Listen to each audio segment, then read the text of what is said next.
दिया गया नंबर अभी व्यस्त है, कृपया कुछ समय पश्चात प्रयास करें। The number you have dialed is currently busy. Please try later.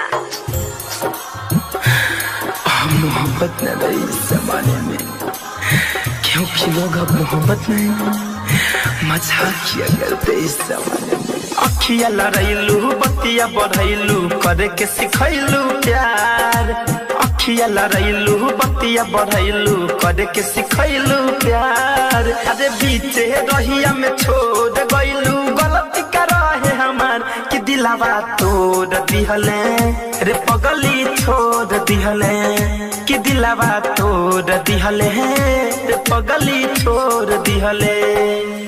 आदे अखिया लड़ैलू बतिया बढ़ैलू करे के सिखैलू प्यार, अखिया लड़ैलू बतिया बढ़ैलू करे के सिखैलू प्यार।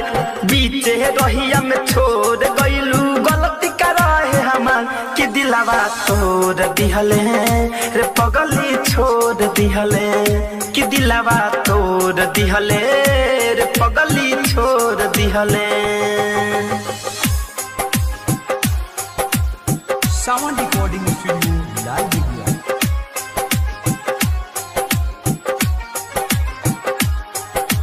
DJ Manish Raksol.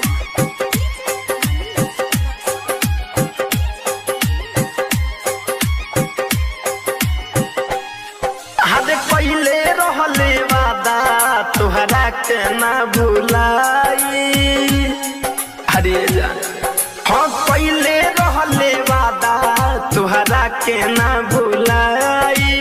तोहरे संगे जियाब तोहरे संगे मर जाई, तोहरे संगे जियाब तोहरे संगे मर जाई। किरियत खैले तब भूल गइले अखिया में दिहले लोर कि दिलावा तोड़ दिहले रे पगली छोड़ दिहले कि दिलावा तोड़ दिहले रे पगली छोड़ दिहले।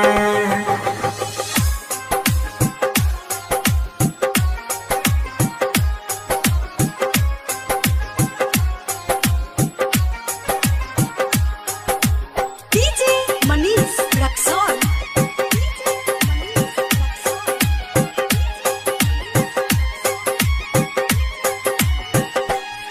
हाँ घुट घुट जिया तारे धनंजय धड़कन तोहरा प्यार में,